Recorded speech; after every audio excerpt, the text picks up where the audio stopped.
Okay, welcome back to the channel. And today's episode, we are going to be talking about comparison and looking at others negatively or positively. And before we get started on that, I don't know if you guys know this or not, but if you can see it on the camera, but our IT guy came in and he strung us up these awesome mics for us to help us out until the budget gets picked up and we could get some real mics in here. Yeah, So yeah.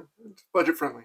yeah, but budget friendly. No, so the last video we had them clip to us, and I felt like the audio was pretty poor. So I figured that we would try this and just to hang them in front of us to see if it picks up the audio better because it just sounded so far away. And also, I got my soundproofing in today, so I put a lot of soundproofing up in here, and hopefully that cuts back on the acoustics and it cuts back on the echoey sound and stuff like that. And the mic picks up the voice better without any reverb.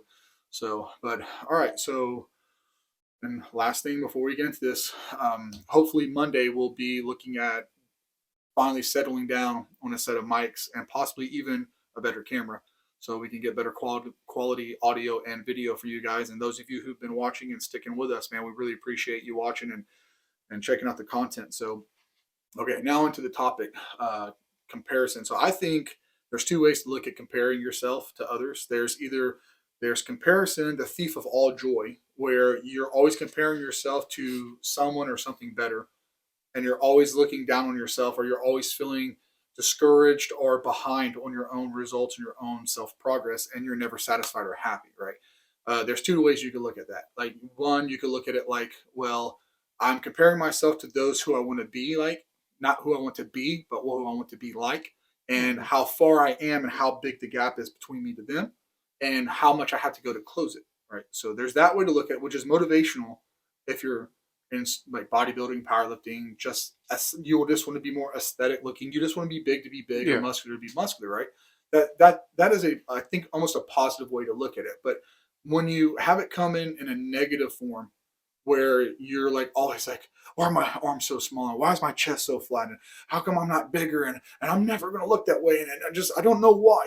When you start getting so stressed out about it, and it starts to become like a negative, like uh, reflection of yourself, I think that's whenever it becomes So sort of like that realm of like body dysmorphia right, right. When you in one form or another. right, and then people could say, well, that's the reason why people don't need to be claiming to be fake natties, and if you're taking stuff, you need to be open about taking stuff, and blah blah blah blah blah blah blah. But let's be honest, right? Like whether someone's on something or not, you can't look at what they're doing and how they got to where they got. You have to look at what you're doing and where you're trying to go to get to where you need to be.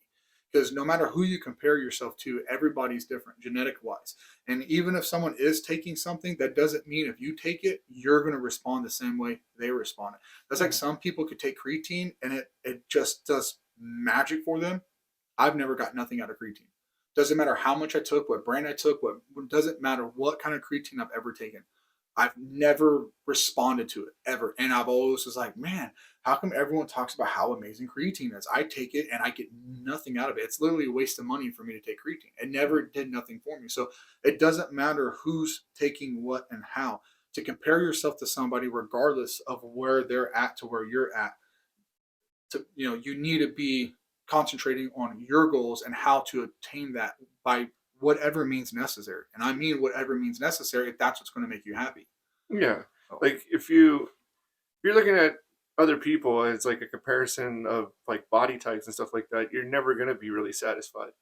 So that's why like you have to create your own specific goals. And if your goal is to eventually look like whoever that person might be, like you may have to go outside routes, whatever that might be, sort of thing. But like it's one of those things of I try to keep for myself just to not really have any issues, like a more realistic outlook. Like I'm not really looking at a specific like person body type or whatever. I just have like an image in my head of how I would like to be comfortable and feel better just in my daily everyday routine life kind of things.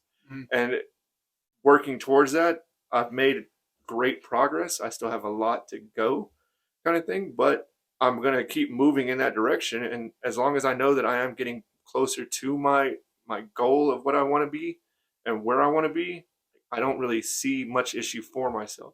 But there might come the day though where I find somebody and they're like, you know what, that's that's a really good looking physique right there, or whatever. It'd be nice to look like that, whatever. But again, it's like you said, like everybody's genetics are different too. Like I'm not gonna have the same muscle insertions and everything else as like the Olympias and even like the classics and stuff like that. Like your C bums and all that stuff. Like that's it's never gonna be me. It's not in my cards, kind of thing. Well, yeah, it's like they talked about Arnold and how he had like some of the best biceps and chests in the world, and how many people have you ever seen to have a chest like Arnold's? Arnold's, right? It comes down to muscle insertions and muscle bellies and everything else like that. So regardless, like we talked about previously, it doesn't matter how you turn your wrist and how you do your movements for your exercises. There's not an exercise in the world that can change the way your muscles look. How they look is how they look. You can either make them bigger or you can make them smaller, and that's it. And there's no drugs in this world that's going to change the way your muscle, unless you take Synthol, which that's just stupidity. And like I said, like there's nothing you can do to change the way it looks. You can either make them bigger or you can make them smaller. So like Or I you can said, hide them with fat, like I did. yeah, you could cover them up in layers and layers and layers of like bear mode. So and like I said, and then so there's different ways to look about being like comparing yourself to others and their progress. And then there's the other comparison of like how long it took them to get there.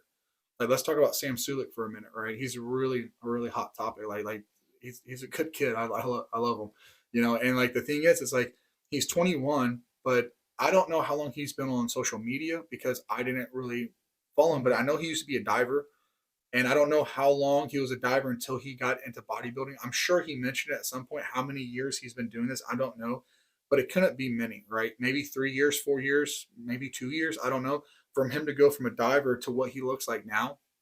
And some people look at that and be like, well, how come he was able to do it in 3 years and I've been doing it for 6 years and I don't even look a fraction of the way Mm-hmm. he looks? Well, it's the same principles like this. Everyone went to high school, and I'm pretty sure everybody knew that one kid that had a six pack and did nothing for it. Or he was super muscular or taller than everybody else, and he had broad shoulders and he didn't Yeah. do nothing for it.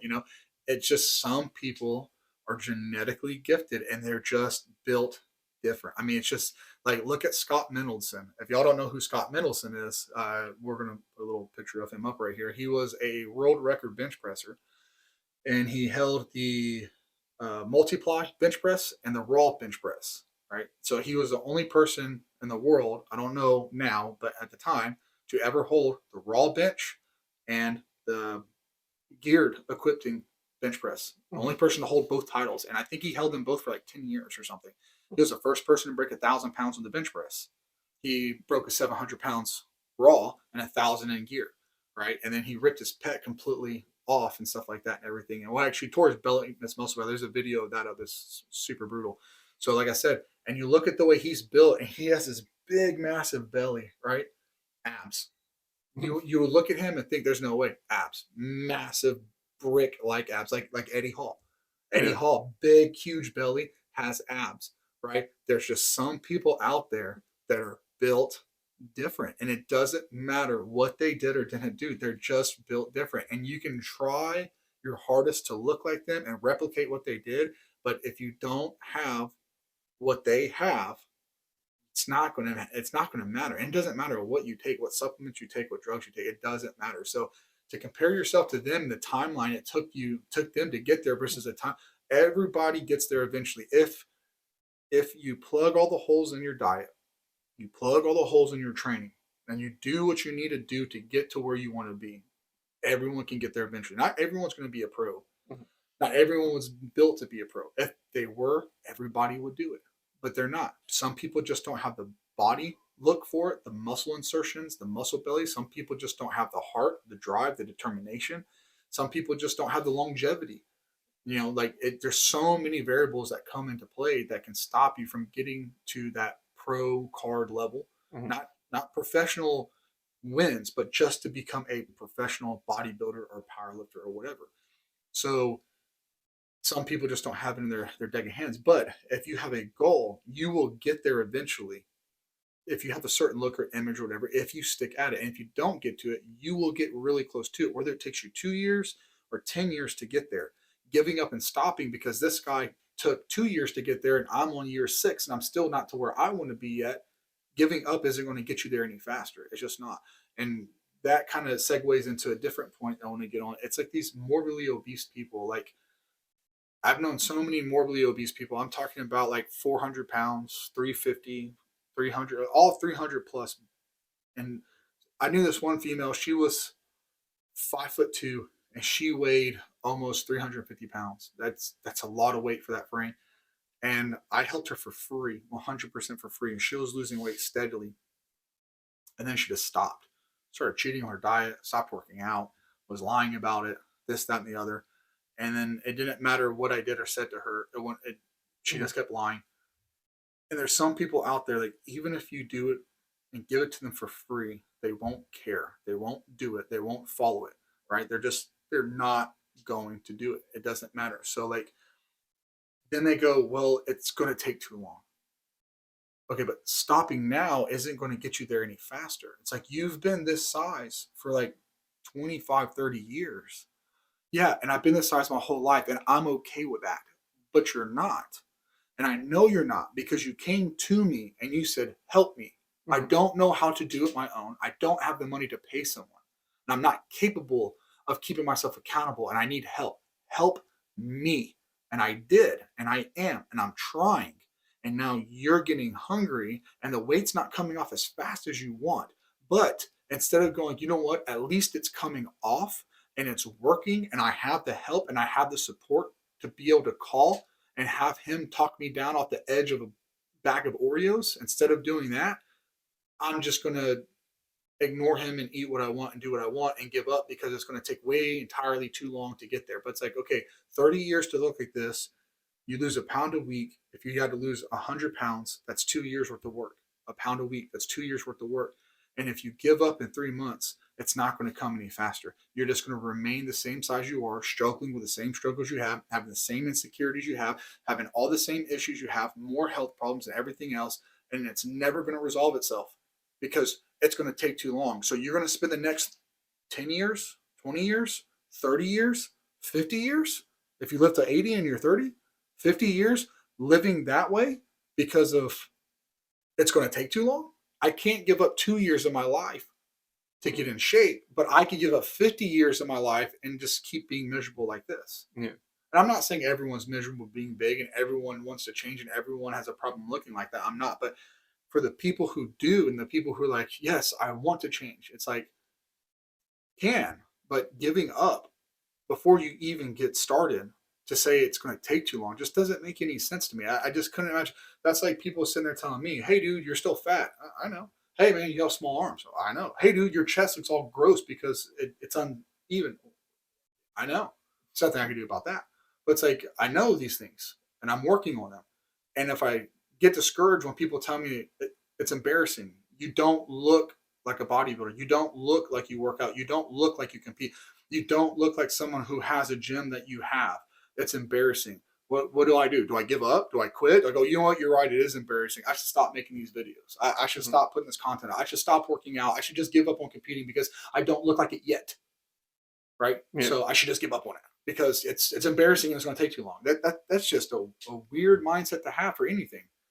Like there's going to be like downsides to social media type things, like even what we're doing right here with like work showing our progress as we go along kind of thing.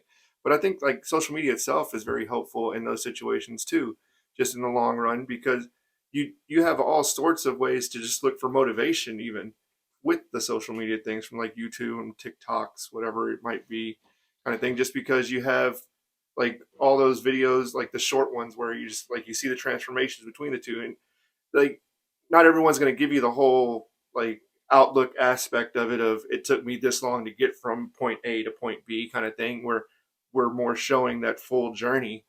And I am only a little over 3 months in and I have a long way to go, but like that journey is going to be, it's going to be filmed the whole way through.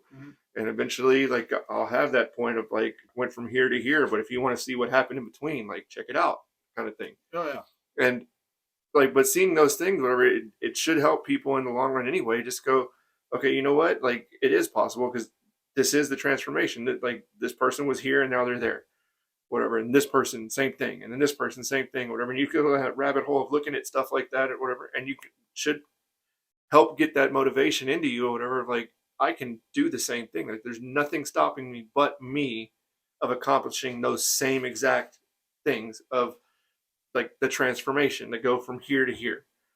Whether it takes you 6 months, 2 years, 10 years, whatever it might be, or whatever, the amount of effort you put into it, though, is just going to help you get there that much quicker. So, and that's the thing too, because I've seen comments on videos, those motivational videos before and afters, and these really big people, and they lose a lot of weight. And it's amazing transformations. And there's always people in the comments who always have something nasty to say, right? And I've seen videos of other people, and they're losing weight, and then there's always comments like, "You're lazy, you're fat, you're not losing it fast enough, you're lazy, you lost 30 pounds in 30 days, a pound a day."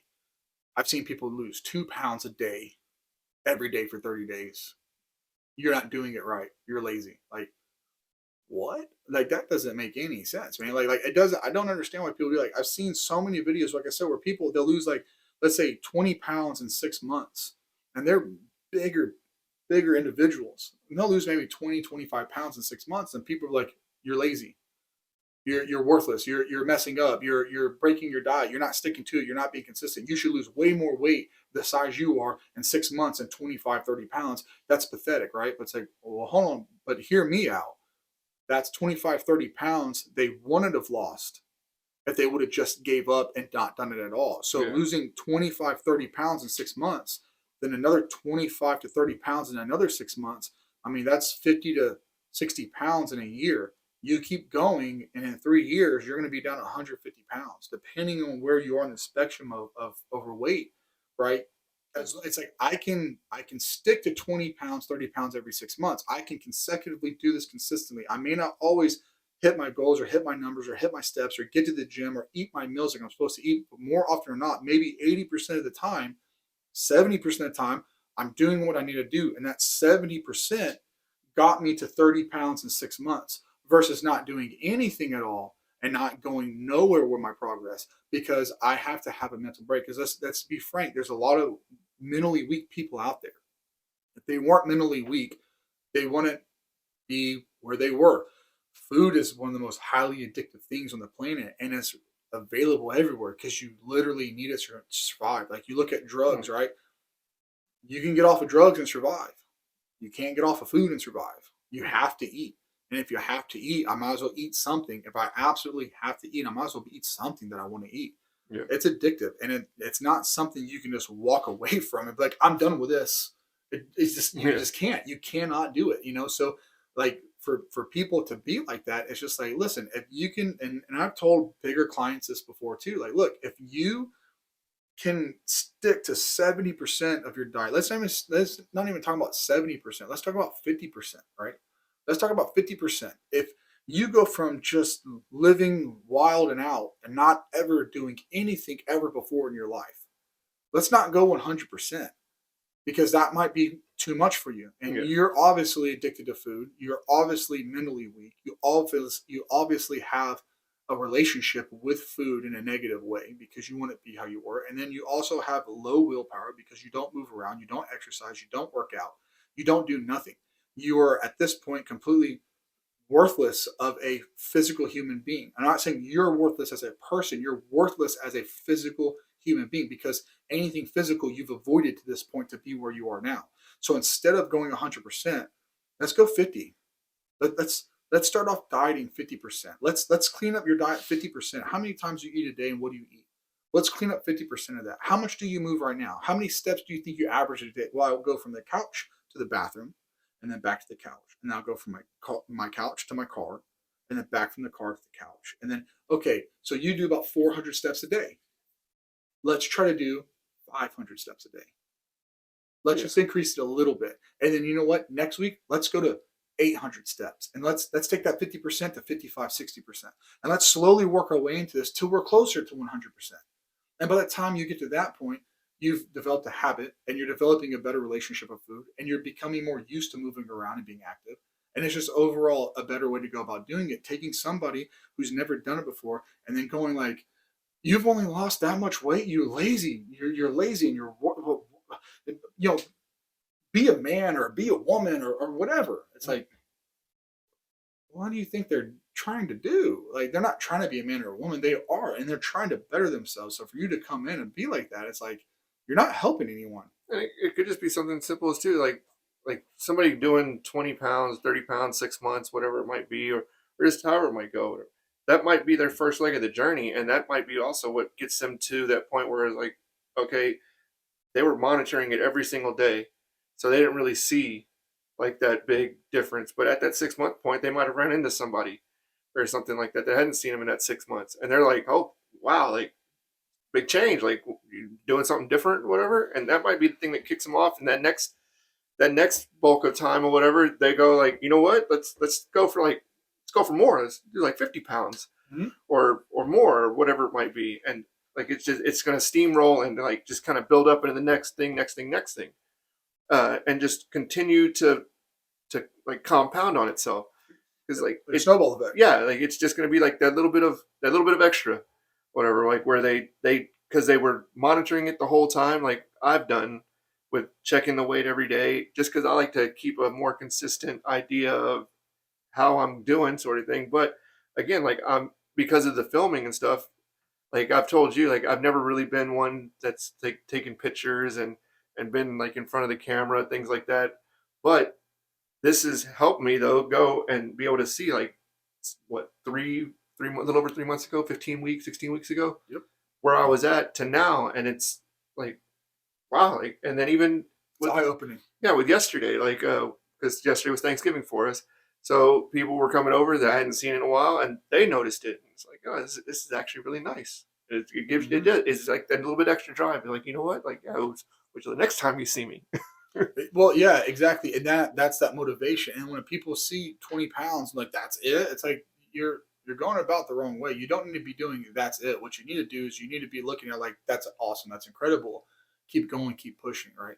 They the positive reinforcement's the way to go about it, especially whenever you're seeing like family and friends, like you said, for a while and you haven't seen them, and then even be able to go back and look at footage or videos or like pictures. And then I think a lot of people lean on social media for motivation these days, but not only to like watch other people and their success stories, but because you can post yours, right? And then people can comment back on it, and then it keeps you accountable. Whether you have one person steadily watching, CB Falls, appreciate you, man. You're awesome. You're a real MVP. Um, whether you have one person steadily watching every single video, or you have 1,500 or 15,000 or 150,000 people watching, just knowing someone is monitoring you and watching you, be like, I want to see what this guy does. I want to see how far he goes. I want to see if he's a man of his word. I want to see if he sticks to it.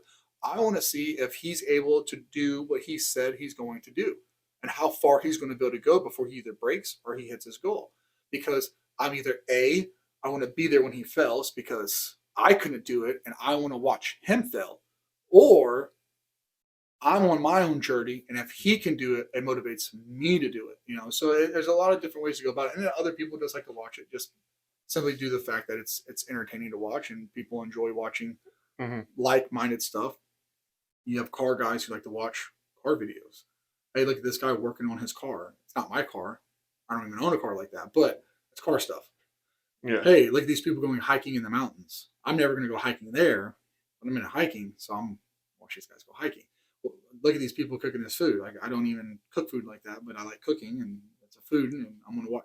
So it doesn't matter. Like a lot of people like to watch it just because it's relatability, right? So and then having people watch you, regardless of the reason they're watching you, can really make you like, I don't want to look like an idiot. And that's the whole thing about me being accountable with this channel and everything.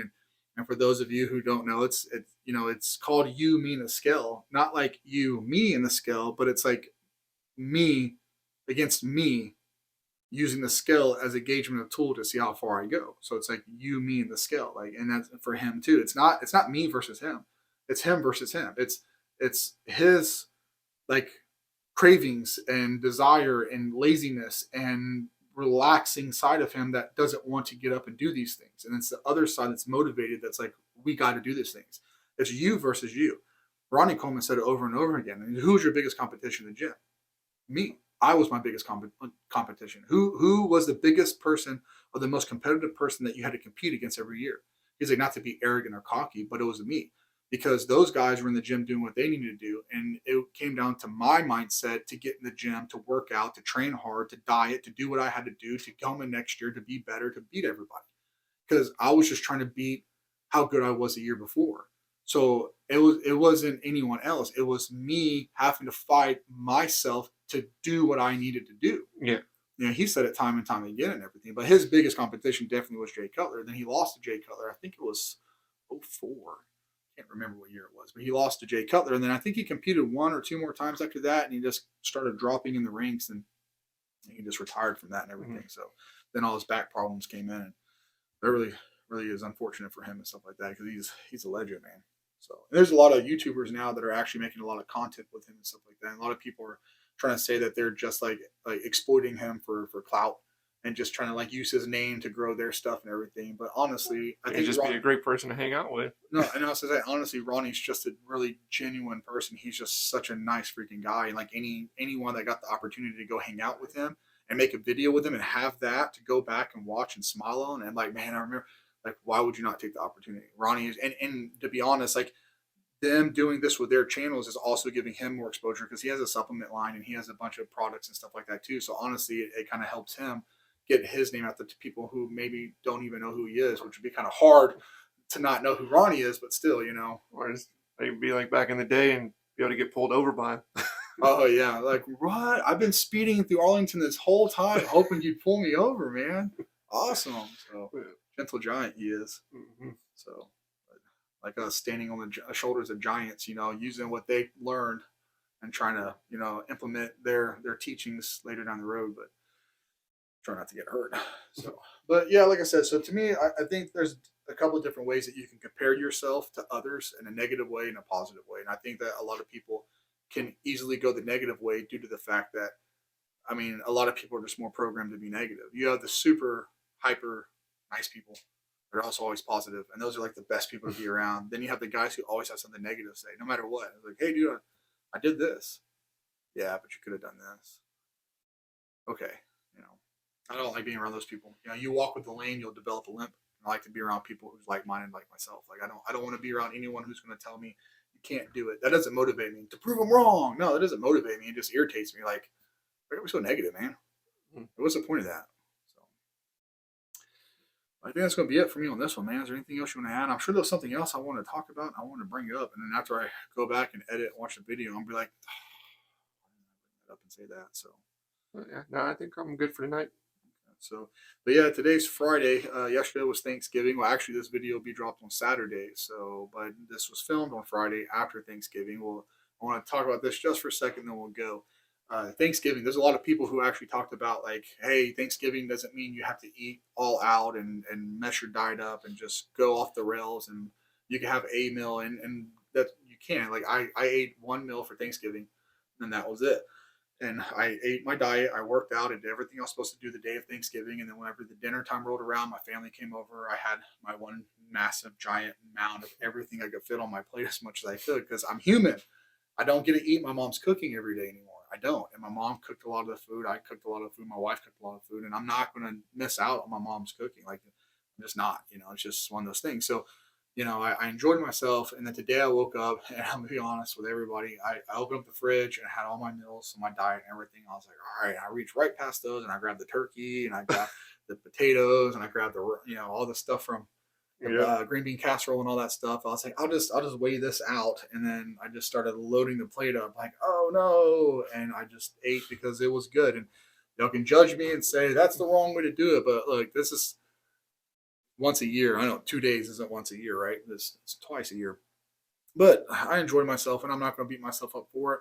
My wife isn't even working out this whole week. Julia, she's she's not working out because she wanted to be off with the kids and hang out with them for Thanksgiving and the whole break and stuff. So, but you know, I'm gonna be back on it 100%, grinding and clanging and banging and stuff like that. So, if anyone out there enjoyed their Thanksgiving and you went off the rails a little bit for the day, don't beat yourself up for it, man. Like, is it important to stay to your diet? Yes. Is it important to be consistent? Absolutely. But like I've said before, like, unless you have a competition coming up and you have something that you're about to step on stage or perform and you have to be on your A game, there's no reason to be that guy where you're like, I have to be the one in the room with my whole family eating out of my Tupperware. I'm like, no, man, I'm better than all you guys, you know, and that helps you sleep at night. That's great. But like for me, a belly full of turkey helped me sleep. Wonderful. And I washed it down with a nice Cabernet because I like wine.